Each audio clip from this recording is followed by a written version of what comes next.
amo a Jesus. Você também ama Jesus, amém? Você já disse isso para Ele hoje? Eu amo a minha família, eu amo a minha esposa. Você já disse isso para o teu familiar? Marido já disse isso para a esposa hoje? Esposa já disse isso para o marido? Primeira coisa, para a glória de Jesus, que eu faço de manhã quando eu acordo, eu digo para Jesus que eu o amo. Depois eu olho para o lado, depois de Jesus eu também te amo. Como isso é importante, queridos, a gente praticar o amor. Como isso é importante a gente falar do amor que a gente tem no coração por Deus, do amor também que a gente tem para as pessoas que estão ao nosso redor. Também amo a vocês todos, queridos, para a glória de Jesus, porque vocês são aquelas pessoas que Deus ama tanto, amou o mundo de tal maneira que deu seu Filho unigênito para que todo que nele crê não pereça, mas tenha a vida eterna, queridos. Então a gente está aí para mais um tempo de estar ministrando a palavra de Deus, e a gente está a mil com meus discípulos. Não tem um ou outro que a gente não tem se reunido, mas eu acho que é um ou dois, e os demais a gente tem se reunido o tempo todo, queridos. E sexta-feira de tarde, num dos discipulados, o irmão disse para mim: eu estou cada dia mais abençoado por Deus. Eu amo a Deus, eu amo a minha família. Eu sei que Deus, ele tem lutas, tem dificuldades, que Deus também vai dar vitória para ele. Mas ele falou uma coisa assim que eu perguntei se eu poderia repartir com a igreja. Ele falou: olha, quando eu venho para um discipulado, presta atenção, quando eu venho para uma célula, quando eu venho para um culto de celebração, com o meu coração aberto para receber o melhor de Deus, eu recebo e saio da casa de Deus renovado. Como você veio essa noite para esse culto? Nos discipulados a gente aprende muito mais do que a gente ensina, queridos.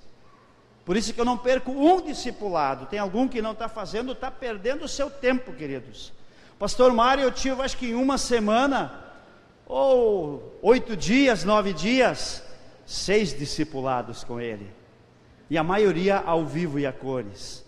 Eu estou flutuando nas nuvens hoje, de tão bem discipulado que eu estou. E se eu estou bem discipulado, para a honra e glória do Senhor Jesus, eu tenho muita autoridade para discipular os meus discípulos. Então precisamos aproveitar e sempre estar com o coração aberto para cultuar ao nosso Deus. O meu sogro está com 79 anos de idade, é um homem cheio de saúde. Nunca vimos ele cair no hospital, né? E ele era católico devoto, há muitos anos atrás. E aí eu perguntei para ele o que ele tanto faz quando ele vai na missa, quando ele participa. Hoje ele está na evangélica, né? Ele participa da Seara de Sapiranga.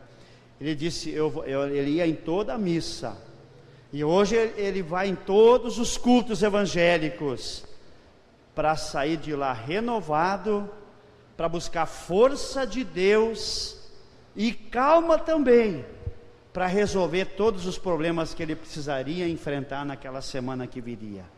Então por isso ele não perdia um culto, ele não perdia uma missa quando ele era católico. Ele só não continuou porque um dia ele passou por um grande problema, e aí ele foi pedir conselho para uma pessoa.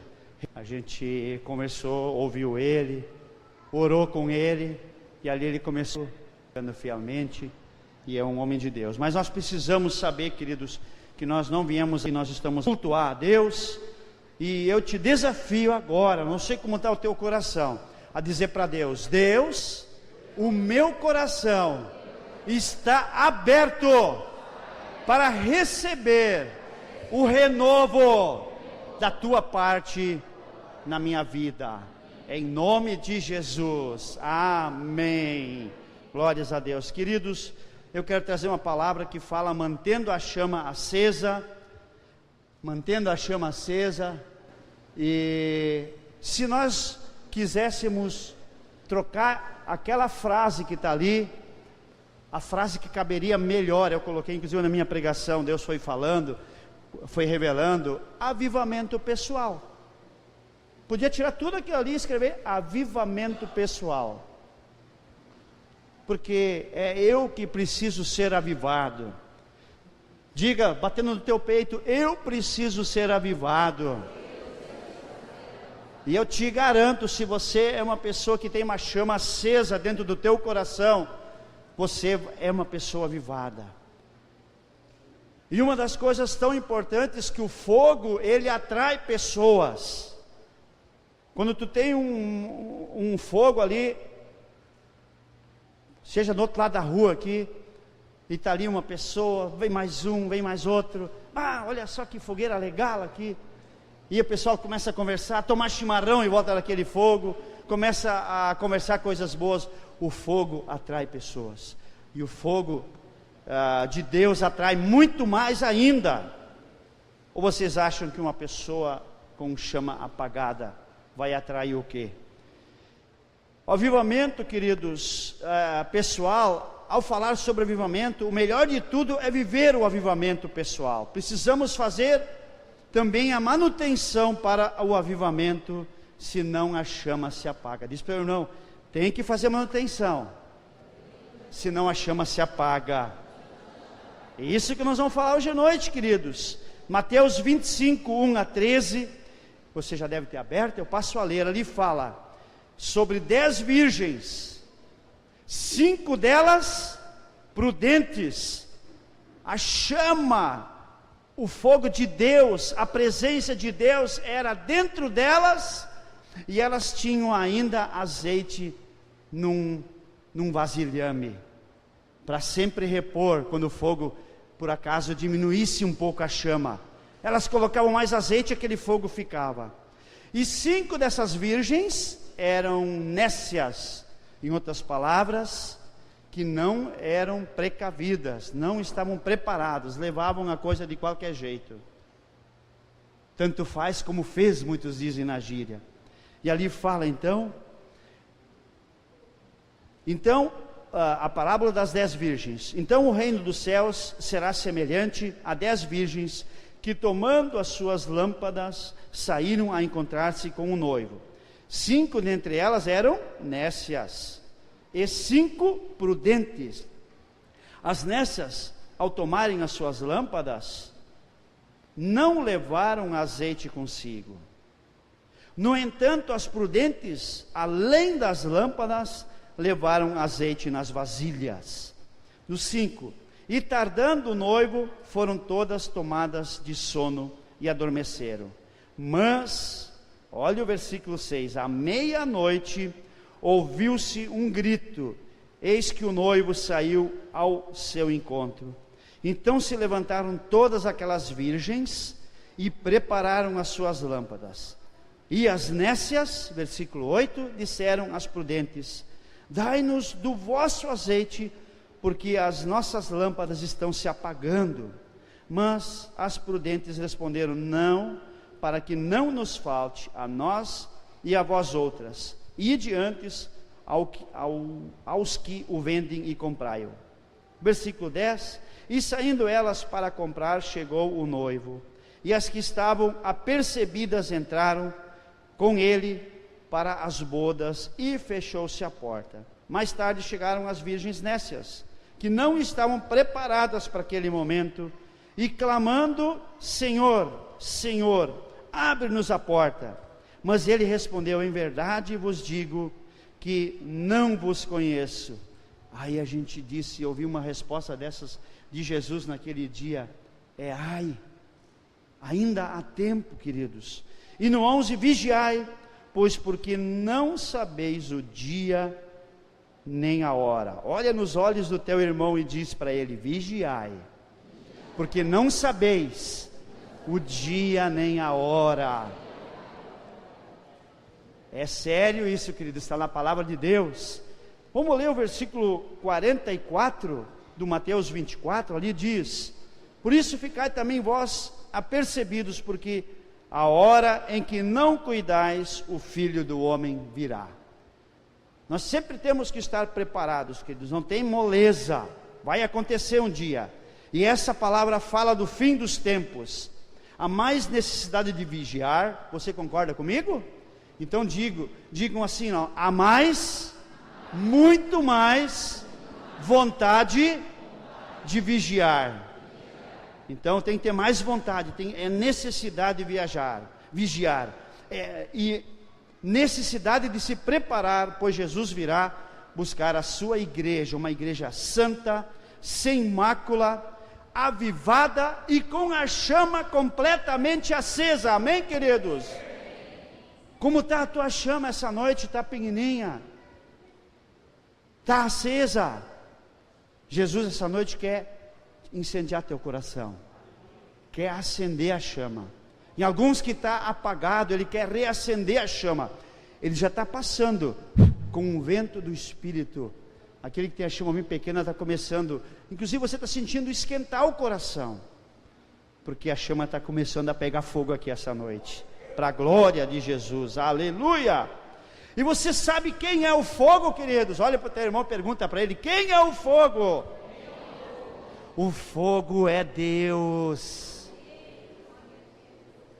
O fogo é Deus. A Bíblia descreve em vários lugares que o fogo que habita dentro de nós é o Espírito Santo de Deus. Mas quem coloca a lenha para manter a chama acesa? Pergunta ao teu irmão: quem coloca a lenha para manter a chama acesa?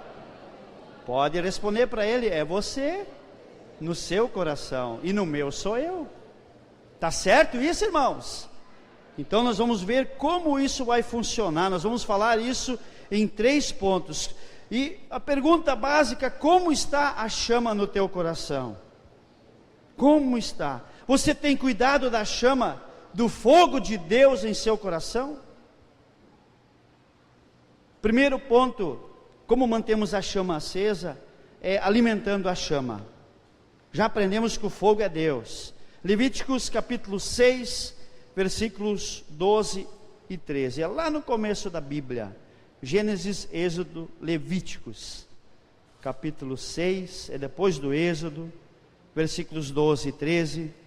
Então, versículo 12 diz assim: o fogo, pois, sempre arderá sobre o altar, não se apagará, mas o sacerdote acenderá lenha nele cada manhã, e sobre ele porá em ordem os holocaustos, e sobre ele queimará a gordura das ofertas pacíficas.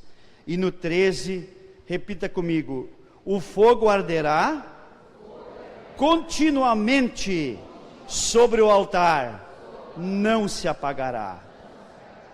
Então, protegendo a chama. Não, primeiro é alimentando a chama. O fogo é Deus, mas quem coloca a lenha somos nós.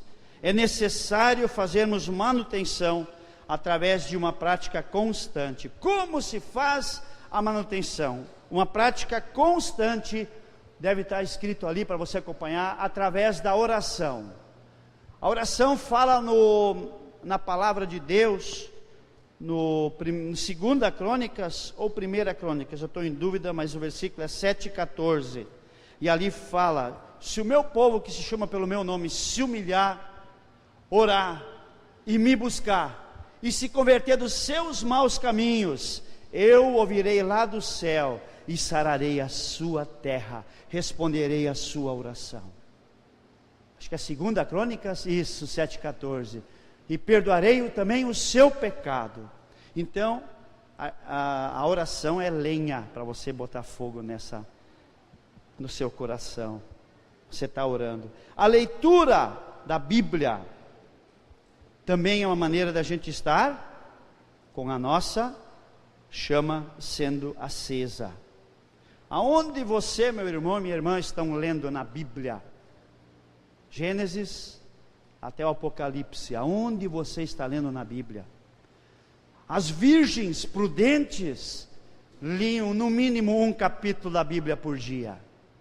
As virgens nécias, eu acho que vinham no culto sem a Bíblia junto. Você que tem a Bíblia, levanta ela bem alto aqui. Isso aqui é uma lamparina, quer dizer, isso aqui é um óleo, isso aqui é um azeite. Você que tem um celular, não vale hoje, tem que ser a Bíblia mesmo. Você está colocando azeite, óleo na sua lamparina. Aonde você está lendo, irmãos? Meditando na palavra, quando você lê você também vai meditar na palavra.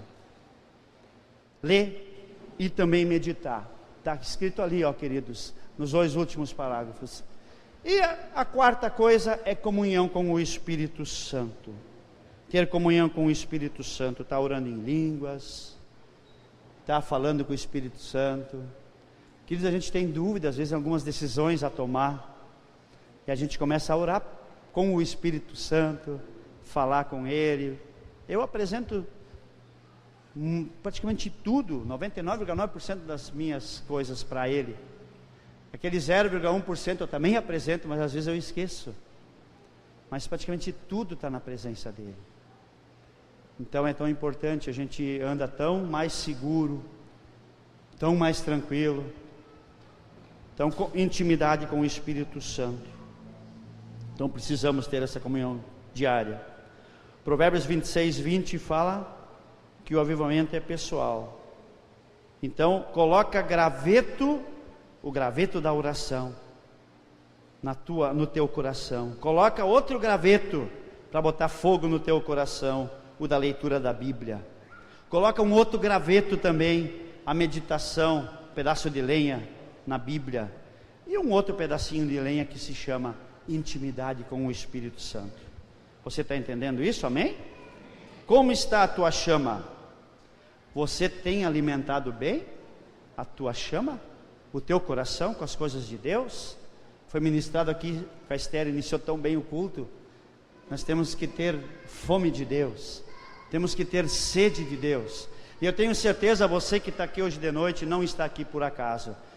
Eu vejo todos vocês, homens e mulheres, jovens, com fome e sede de Deus, amém? A prova vocês vão mostrar, queridos, quando vocês também no seu dia a dia continuam se alimentando, participando de uma célula, participando daquilo que a igreja hoje tem, esses eventos para casais.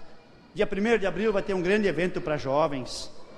A cada evento tem que ter mais jovens, queridos, ou nós estamos falhando no nosso evangelismo. A mesma coisa é casais, a mesma coisa é crianças. Que coisa maravilhosa, hoje à noite aqui quase faltou altar aqui, as crianças foram até quase na porta aqui, a cada domingo. Mas a Geu, a Maria Helena, são pessoas que estão liderando a rede de crianças. Então, um coração assim, olha, que dá gosto de ver. Tem zapeado com a pastora, né? Então, trocado ideia, falado com a diretoria, tá? A coisa está andando mesmo. Eu tenho certeza que o público que está aqui hoje de noite vai ter de crianças ainda nessa igreja, porque tem pessoas se dedicando para esse trabalho. Então, segundo ponto, protegendo a chama, Efésios 4,14. Efésios 4,14, protegendo a chama. Gálatas, Efésios, apóstolo Paulo, 4,14, presta atenção, eu tenho que entregar muito rápido a palavra de noite, para ganhar tempo. Protegendo a chama. Por que a gente tem que proteger a chama? Por causa de ventos contrários. Caso isso tenha ali uma chama acesa, ela não está muito forte, e vem alguém e apaga a chama. Desculpa pelo susto, mas a gente tem que proteger a chama de um vento contrário. Eu já vou te explicar que o vento contrário é bem assim. É bem assim. Agora você entendeu, protegendo a chama. Efésios 4,14, que fala assim, né? Para que não mais sejamos como meninos agitados de um lado para o outro, e levados ao redor por todo o vento, agora presta atenção, de doutrina, pela artimanha dos homens, pela astúcia com que conduzem ao erro. Isso são ventos contrários, queridos, que vêm para apagar a sua chama. Tem gente dizendo, vem falar comigo, como é que está a igreja da Nova Aliança? Meu Deus, eles me deixam fazendo gol, daí está uma grande bênção. Porque a igreja da Nova Aliança sou eu. A igreja da nova aliança é você, é você, é você, é cada um de vocês que estão sentados aqui hoje de noite. E como você está? Você está bem? Amém? Então a igreja da nova aliança está uma grande bênção de Deus. A minha célula, quem tem célula, está uma grande bênção de Deus. Os meus discípulos que estão andando comigo, eles estão uma grande bênção de Deus. Não vem dizer, não é mais a mesma coisa. Isso é um vento contrário. Chegou uma pessoa para falar comigo esses dias, mas a nossa célula lá, esse ano não veio nenhum novo ainda. Não está mais a mesma coisa. Meu irmão, que conversa é essa? A chama está se apagando quando alguém vem com um comentário desses.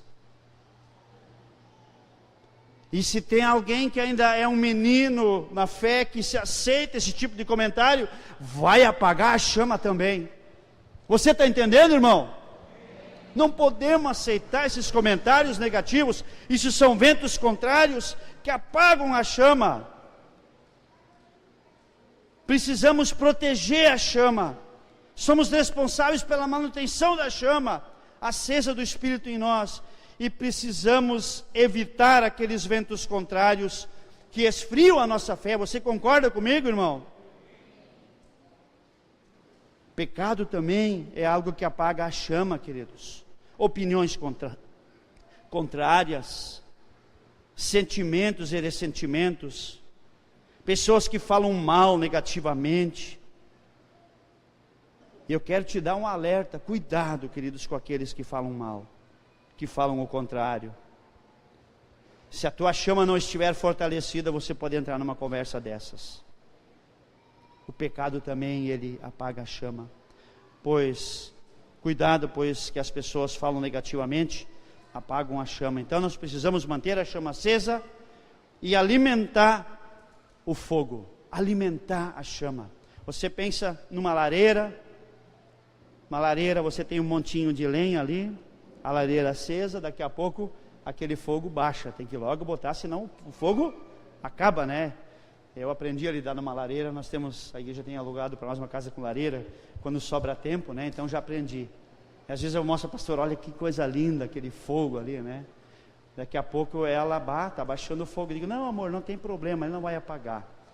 E aí eu vou lá, daqui a pouco eu dei uma cochilada, apagou o fogo. Aí eu vou, agora tem que botar gravetinho fininho de novo, aí o fogo levanta, bota um gravetinho mais grosso, né? A mesma coisa é na nossa vida de fé, queridos. Quando você não está muito bem, você começa a orar para Deus, buscar a presença de Deus.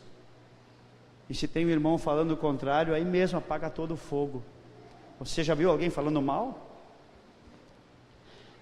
Mantendo a chama acesa. Primeiro, então, é alimentando a chama. Segundo, protegendo a chama. E o terceiro e último, dando sentido à chama. Dando sentido. Mateus 5, 14 a 16. Mateus 5, 14 a 16. Queridos, Deus tem tanto para nós. Deus tem tanto, você não faz ideia. Mateus 5, 14 a 16, o terceiro ponto, né? Uma bênção, ali fala, quem é discípulo de Jesus? Todos que aceitaram Jesus são considerados pela palavra de Deus, discípulos de Jesus. E a Bíblia diz, Jesus disse para os discípulos dele, vós sois a luz do mundo. Não se pode esconder a cidade edificada sobre um monte, nem se acende uma candeia para colocá-la debaixo do alqueire, mas no velador, e alumia a todos os que se encontram na casa. Assim também brilhe a chama de Deus, a vossa luz diante dos homens, para que vejam as vossas boas obras e glorifiquem a vosso Pai que está no céu. Então, quem é avivado, queridos, ele precisa andar em chamas, precisa estar aceso. Nós cristãos somos a luz do mundo. Aonde eu e você passamos, queridos, é desse jeito. Muitos avivamentos pessoais desembocam em si mesmo. É bom ser avivado, é bom buscar a Deus. E ali o cara fica naquela, a pessoa se sente bem, mas não é esse o objetivo principal. Deus quer nos encher do seu fogo, da tua presença, para que eu e você sejamos aquilo que eu falei do meu discípulo Alair ali no começo do culto. Eu preciso da chama acesa para ser uma bênção para a pastora Odete. Eu preciso da chama acesa para ser uma bênção na vida dos irmãos. Queridos, eu tenho às vezes 5 reuniões antes do culto ali daquele lado, porque eu amo estar junto com as pessoas. Mas se a minha chama estiver baixa, eu vou atender uma pessoa e a segunda, eu não vou conseguir atender mais. Para a glória de Jesus, domingo eu não olho televisão para me consagrar, porque eu quero estar no meio das ovelhas de Jesus, para ouvir tantas pessoas que vêm falar de uma situação, pessoas com dificuldade na saúde, pessoas com dificuldade no casamento. Não sou eu que resolvo, eu não sei resolver nem a minha vida, queridos, mas é a chama que está dentro de mim, que é Deus, vai mudando a minha vida, está mudando o meu casamento. Cada dia o meu casamento está melhor. Eu digo para a glória de Jesus, cada dia o que eu faço vai estar melhor. E aí, conversando com o Alair no discipulado sexta-feira de tarde, ele disse: eu venho com meu coração aberto a cada culto, porque daí ele disse para mim: eu quero ser uma bênção na vida da minha esposa, eu quero ser uma bênção na vida do William e do Tiaguinho, e eu quero conquistar aquilo que Deus tem para mim. Só olhar para ele já está renovado mais uma vez. Já podia ir embora agora, né, Alair? Mas tem mais ainda, espera. Meu último discípulo, 16º. Você que está com esse coração hoje à noite, Deus vai te surpreender para a glória dEle, dando sentido à chama. Então, por que ser avivado? Para mim? Não. Para poder ser uma bênção nas pessoas que chegam perto de você. Ser um melhor marido, ser um melhor trabalhador, ser uma melhor esposa, ser uma melhor trabalhadora, ser um melhor supervisor de célula. Você imagina, esse supervisor se reúne toda terça comigo. A gente transmite uma presença de Deus que está na gente, certo, Joca e Esther? Eles saem dali aleluiados, para a glória de Jesus. Aí a supervisão deles chega neles, eles em chama, a turma sai aleluiado. Não tem tempo ruim para nenhuma célula quando o supervisor está bem, quando o líder de célula está com a chama acesa, quando o anfitrião está com a chama acesa, quando o membro da célula, quando o membro da igreja está com a chama acesa. Não tem tempo ruim. Enquanto que a célula não cresce e multiplica, eu quero te responder uma coisa: mas as vidas que estão ali dentro estão sendo santificadas e consolidadas na fé em Jesus.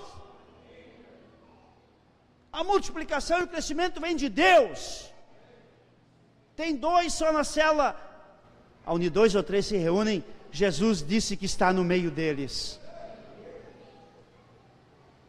Mantenha essa chama acesa. Deus está conosco, Ele está com a gente, e dando sentido à chama. Ali você viu no finalzinho do versículo, é para que o Senhor seja glorificado, para que glorifiquem o vosso Pai que está nos céus. No Mateus 5, versículo 16. E para terminar também esse ponto, tem uma última palavra que fala no Lucas 4, 18 e 19. Lucas 4, 18 e 19. Tenho muita coisa para pregar, mas eu vou fechando já, eu sei do horário. Lucas 4, 18 e 19 diz: o Espírito do Senhor está sobre mim. Sobre quem? Sobre mim. Diga: o Espírito do Senhor está sobre mim. Toma posse, irmão. Para fazer o quê? Aproveitar, desfrutar dele? Claro, também. Mas para fazer além disso, o que diz no restante do versículo: pelo que me ungiu para evangelizar os pobres. Vocês viram que o quilo do amor já foi lá para dentro.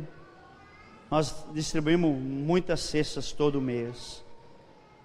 Enviou-me para proclamar libertação aos cativos, restauração da vista aos cegos, e a pôr em liberdade os oprimidos, os doentes, e a pregoar o ano aceitável do Senhor. É para isso que eu tenho que ter a minha chama acesa, para evangelizar, para falar do amor de Deus para as pessoas ao meu redor. Então, para isso o Espírito Santo está sobre nós, e para tudo sendo transformado ao nosso redor. Sermos agentes transformadores de vida, de outras pessoas. Por que então a gente precisa ter esse sentido para a nossa chama? Também quando você chega perto de uma pessoa, você poder dar um abraço naquela pessoa, um abraço de irmão, um abraço de irmã. Você ter um tempo de ouvir a pessoa. Como as pessoas hoje em dia precisam ser ouvidas. É um dos trabalhos principais de um pastor, de um supervisor, de um líder de célula. Ouvir. Mas precisamos da chama acesa para saber que eu tenho que ouvir as pessoas. E também para servir a Deus e todos ao meu redor com excelência. Amados, não tem coisa melhor do que isso. E no Hebreus 6, 9 a 12, eu vou ler só um versículo ali para a gente ver. Hebreus 6, 9 a 12, o versículo 9, a parte final, ali fala, toma posse disso para ti. Estamos persuadidos, na parte B do versículo 9 do Hebreus 6, das coisas que são melhores e pertencentes à salvação. As coisas que são melhores são as pertencentes à salvação. Eu li na minha leitura bíblica de hoje, ainda no Crônicas, que nós somos peregrinos aqui na terra, e longe estamos do nosso lar. Nós somos peregrinos, lá vai ser para sempre, aqui não. Cada um de nós tem o seu tempo devido aqui, e vai passar. Então, Deus tem para você coisas melhores, concernentes à salvação. E no versículo 12, vocês repitam comigo o versículo 12, do Hebreus 6, eu vou ler na frente e você vai repetir comigo. Para que não vos torneis indolentes, mas imitadores daqueles que pela fé e pela longanimidade herdam todas as promessas. Pela fé e com um ânimo longo, não um pavio curto, ânimo longo, a gente vai herdar as promessas que Deus tem para nós. Sabe quantas promessas Deus tem para cada um de nós, queridos? 8.000 escrito na Bíblia. Não é uma, não é meia dúzia. Por isso que eu digo, nós temos que ler essa Bíblia. Ela nos anima, ela nos fortalece, ela incendeia o nosso coração. É uma lenha muito boa, para dar uma labareda dentro de nós. Queridos, eu quero dizer uma coisa para ti, se você crê em Jesus, há um tempo novo de Deus chegando para a gente viver, querido. Coisas melhores, aleluia. Fé e ânimo longo, você vai tomar posse das promessas. Para concluir, mantendo a chama acesa, queridos, essa noite eu te desafio a chegar do jeito que você está, na presença do Pai, na presença de Deus. Deus quer incendiar o teu coração, Deus quer botar fogo nesse coração. Para Ele poder fazer isso, você se lembra da história de 1 Reis, o profeta Elias, em 1 Reis, ele, para sacrificar no altar, ele precisou fazer duas coisas. Para sacrificar no altar, ele precisou fazer duas coisas. Primeiro, restaurar o altar. O altar estava quebrado. E a segunda coisa, depois que ele restaurou o altar, trazer um novilho e queimar todo. Como está o teu coração, que é o altar que Deus quer restaurar essa noite? Deus quer restaurar esse altar que é o teu coração. E depois quer que você se entregue completamente na presença dEle. Ele quer que você entregue completamente esse problema na presença dEle. Ele quer que você entregue completamente na presença dEle a sua vida. E Ele vai queimar tudo aquilo que não pode ficar em você.